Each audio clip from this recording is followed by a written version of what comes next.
Baik, assalamualaikum warahmatullahi wabarakatuh. Waalaikumsalam warahmatullahi wabarakatuh. Apa kabar anak-anak semuanya? Alhamdulillah, luar biasa.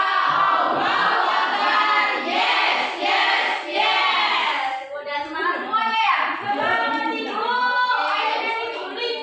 Sebelum pembelajaran dimulai, silakan ketua kelas memimpin doa terlebih dahulu. Sikap berdoa. Bismillahirrahmanirrahim. Oke, terima kasih. Anak-anak, ada yang tahu nggak ibu sekarang mau memberikan materi tentang apa? Mau mencintai kita. Ayo, siapa yang tahu? Kolonialisme. Ya, benar. Sekarang kita akan belajar tentang perlawanan terhadap kolonialisme dan imperialisme. Dan sebelum kita belajar lebih lanjut, sekarang ibu akan memberikan video. Yang sebelah sana sayang, Nah, yang satu ini kan tadi dia yang ketik lagi. Ya, sebentar ya. Ya, ibu nggak apa-apa. Nggak tentu lagi makan. Itu sudah ada video ya. Video dulu belajar. Nanti kamu edit deh.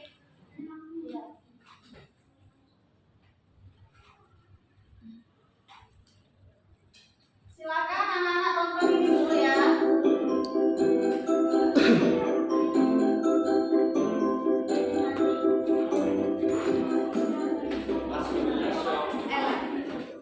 Siapa di sini yang tak kenal dengan Pala? Ya, Pala merupakan salah satu tanaman yang dibolehkan ke dalam kata tempat. Jika kamu tidak mendahului tempat-tempat itu menjadi banyak bicara bangsa-bangsa luar, khususnya bangsa Eropa loh. Rempah-rempah dicari bangsa Eropa karena manfaatnya yang dapat menghangatkan tubuh dan bisa dijadikan pengawet makanan. Sehingga pada masa itu menjadi komoditas yang sangat laris di Eropa. Selain karena harganya yang mahal, pada saat itu siapa yang memiliki rempah-rempah juga menjadi simbol kejayaan seorang raja. Dari faktor itulah banyak bangsa Eropa yang berusaha untuk menemukan daerah penghasil rempah-rempah, salah satunya yaitu Indonesia. Bangsa Eropa kemudian datang berbondong-bondong ke pulau-pulau di Nusantara, dan mereka mulai menjadi tempat mereka menepi.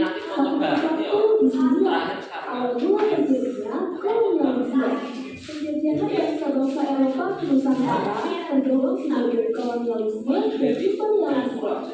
Kolonialisme dan imperialisme ini sudah dilakukan oleh bangsa Eropa sejak abad ke-15 di seluruh dunia, sampai akhirnya masuk ke Nusantara, yaitu Indonesia. Kata kolonialisme berasal dari kata kolonius yang memiliki arti menguasai. Kolonialisme memiliki arti upaya sebuah negara untuk mengembangkan kekuasaannya di luar wilayah kekuasaan negara tersebut. Tujuannya berupa mencapai dominasi kekuatan dalam bidang ekonomi, sumber daya alam, sumber daya manusia, dan politik. Sementara imperialisme berasal dari kata imperium dalam bahasa Latin yang berarti kekuasaan tertinggi. Secara lengkapnya, imperialisme dapat kamu artikan sebagai kebijakan atau ideologi untuk memperluas kekuasaan atas negara lain dan penduduk asli negara tersebut dengan tujuan untuk memperluas akses politik dan ekonomi, kekuasaan dan kontrol, dan seringkali dilakukan dengan menggunakan kekuatan militer. Bedanya antara kolonialisme dan imperialisme itu terletak pada tujuannya. Jika kolonialisme itu berfokus pada penguasaan suatu wilayah dengan sumber daya alam tertentu untuk dibawa ke negara asal penjajah, sedangkan imperialisme itu fokusnya pada penguasaan politik dan pemerintah negara yang lain untuk memiliki pengaruh terhadap negara tersebut. Sekarang kamu sudah paham kan apa itu kolonialisme dan imperialisme? Semoga bermanfaat ya. Sampai jumpa. Dadah.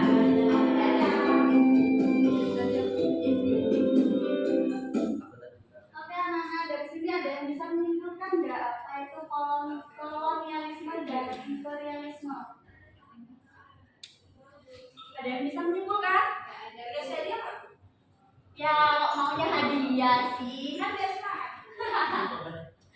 Jadi jadi kolonialisme itu suatu sistem yang di mana suatu negara itu menguasai negara lain tapi tetap berhubungan dengan negaranya sendiri. Kemudian yang imperialisme, suatu sistem politik yang digunakan untuk menjajah negara lain, tetapi mereka itu menginginkan keuntungan yang lebih besar. Dan di sini Ibu akan memberikan PPT tentang perlawanan kolonialisme dan imperialisme. Itu Bu.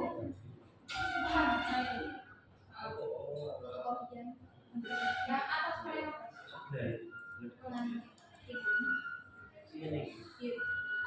Manajer.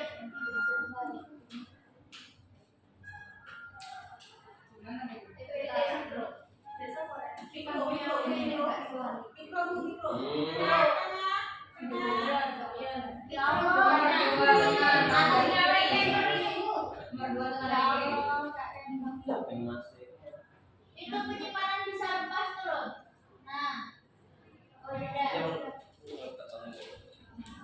Cuma jadi penerbangan di mahkota.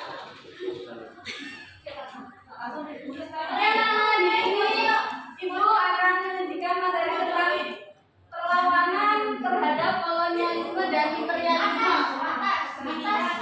Atas sendiri, atas. Nah. Pin.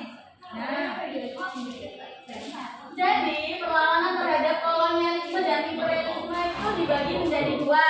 Yang pertama yaitu perlawanan terhadap persetujuan dagang. Kemudian yang kedua perlawanan terhadap pemerintah Hindia Belanda. Ada berapa Nana? Ada dua. Ada dua apa aja? Perlawanan terhadap persetujuan dagang dan perlawanan terhadap pemerintah Hindia Belanda. Kemudian yang selanjutnya yang perlawanan terhadap pemerintah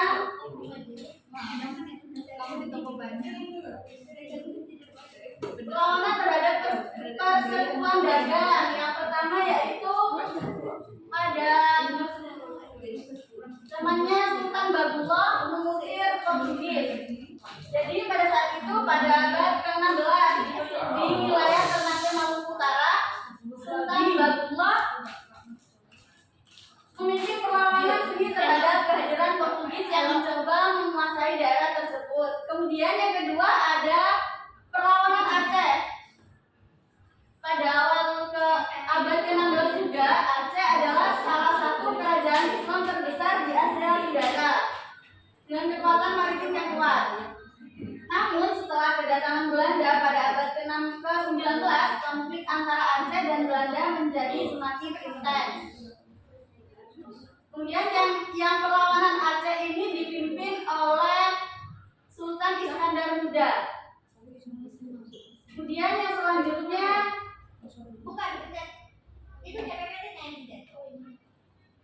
ada ketangguhan ayam jantan dari timur. Biasanya julukan ini dibuat siapa ya? Sultan Hasanuddin. Oke, benar.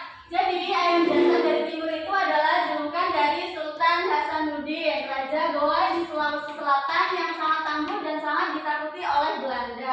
Masya Allah.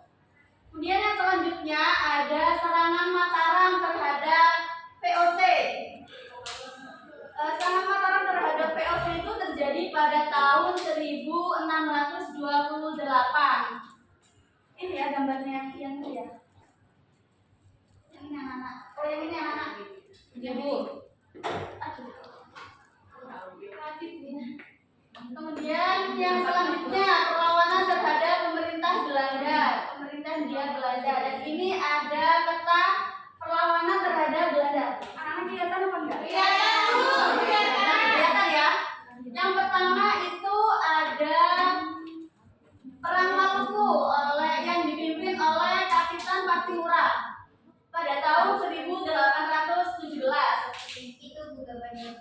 Ya, yang mana? Nggak ada yang tahu. Pegang uang, gue pegang gini. Ya, benar. Di uang 1000-an itu. Ya, benar. Dan Perang Maluku ini pada tahun 1817 dipimpin oleh seorang pahlawan nasional Indonesia yang terkenal yang bernama bernama Kapitan Patimura. Kemudian yang kedua ada Perang Paderi yang terjadi pada tahun 1821 sampai 1837 yang dipimpin oleh siapa anak-anak? Imam Bonjol. Imam Bonjol yang mana? Abad 2. Ya, benar. Kemudian konflik ini dipicu oleh upaya Paderi untuk menyebarkan ajaran Islam yang lebih ketat dan untuk memulihkan kekuasaan tradisional yang mereka anggap bodoh. Kemudian yang ketiga ada Perang Diponegoro pada tahun 1825 sampai 1830. Dan konflik ini bermula dari ketidakpuasan Diponegoro terhadap campur tangan Belanda dalam urusan keagamaan dan politik di wilayah Jogja. Kemudian yang keempat ada Perang Bali yang terjadi pada tahun 1846 sampai 1859. Yang kelima ada Perang Banjar terjadi pada tahun 1859 sampai 1863 yang dipimpin oleh siapa ini? Ayo, dengarkan ya. Raja Dewanggung. Gak salah, Perang Banjar yang dipimpin oleh ya yang mana fotonya? Itu. Mana? Yang merah. Ya, benar yang ada kumisnya itu ya. Yang merah. Kemudian yang keenam ada Perang Aceh pada tahun 1873 sampai 1904 yang dipimpin oleh Tengku Umar. Yang mana gambarnya mana? Itu. Yang itu. Yang itu yang mana? Ya yang pakai songkok hijau itu ya. Ya yang terakhir ada Perang Tapanuli pada tahun 1858 sampai 1907 yang dipimpin oleh Sisinga Maharaja 12. Dan itu fotonya yang terakhir ya. Mabuk. Oke, anak-anak sampai sini paham apa enggak? Paham ya. Dan setelah kalian paham,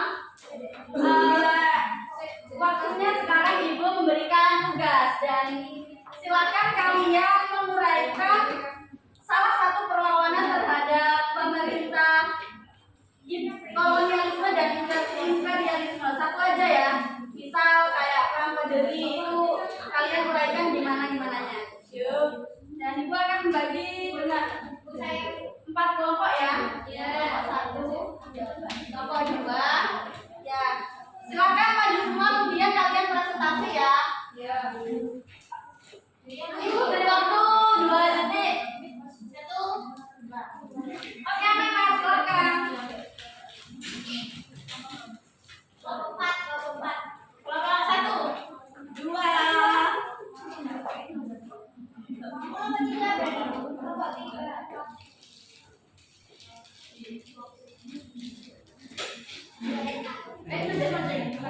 Tadi saya pernah dari kelompok 1 akan dibacakan tentang perang Diponegoro. Perang Diponegoro pada tahun 1825 sampai 1830. Latar belakangnya adalah masalah tanah. Belanda mengambil alih tanah milik pribumi termasuk tanah milik Pangeran Diponegoro untuk dijadikan jalan dan kepentingan lainnya. Pemimpin Pangeran Diponegoro bersama perlawanan seorang bangsawan dari Nusantara di Jakarta yang merasa terpanggil untuk memimpin perlawanan di Jakarta dan Jawa. Terima kasih. Bu, izin seorang nanti. Ya, silakan. Lanjut. Selanjutnya perlawanan Aceh. Perlawanan Aceh pada Belanda adalah salah satu perlawanan paling sengit dan panjang dalam sejarah koloni Indonesia. Latar belakangnya yang pertama kegiatan ekonomi, kepentingan ekonomi dan strategis. Yang kedua perjanjian Traktat Sumatera pada tahun 1801 dan yang terakhir keberanian dan kemandirian Aceh. Pemimpinnya Sultan Mahmud Shah Tengku Umar Sutyaning dan Berhenti.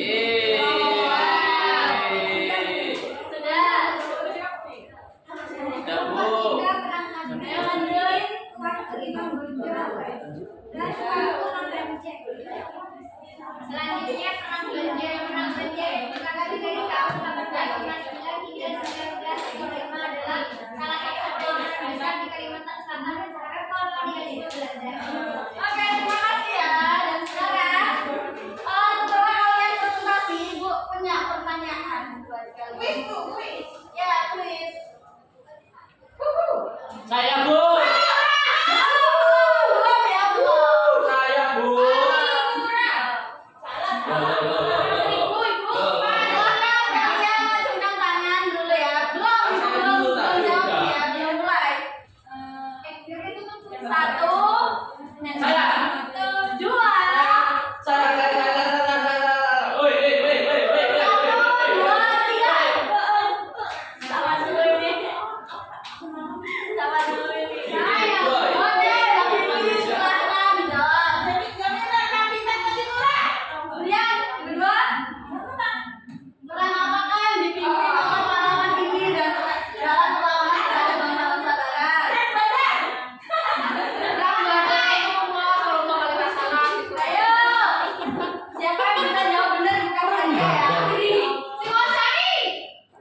Berapa, Dri?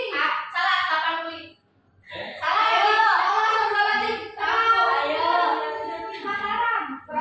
Perang Mataram. Mataram. Maluku deh. Perang Gajah. Silakan kalian maju dulu. Nanti kalau salah.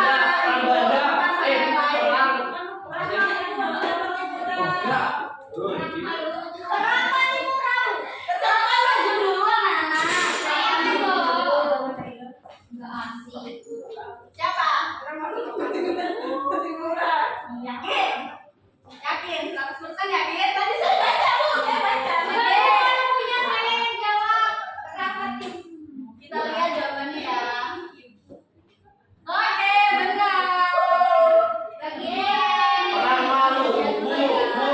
Salah perang Maluku. Ini berarti terima kasih. Perang Maluku. Yang kedua. Ada pertanyaan kedua. Saya kasih jawaban. Kasih jawaban. Ibu itu dalam hitungan ketiga ya. 1, 2, 1, 2, 3. Saya Bu bukan Ibu. Oke. Lagi ya. 1, 2, 3. Silakan bisa. Saya Bu. Bukan bahasa Medan.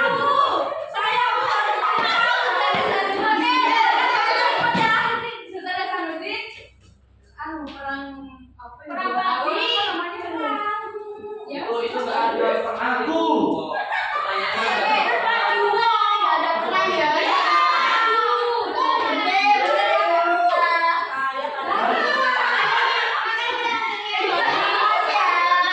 Saya mau berasal.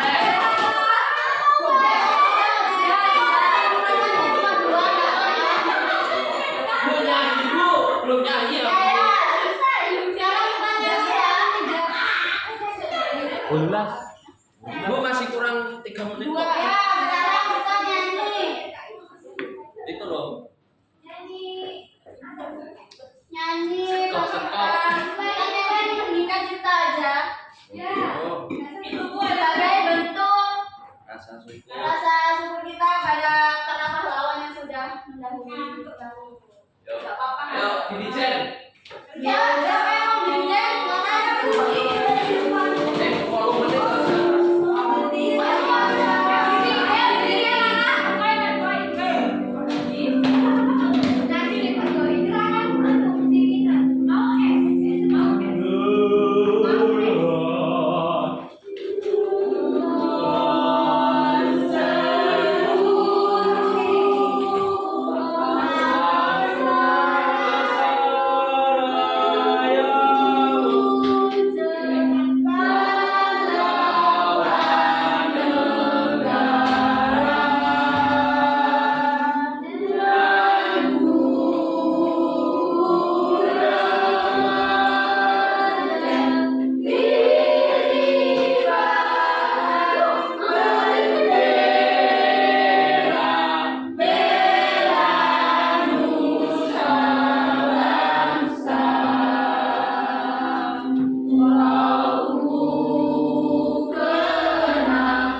Karena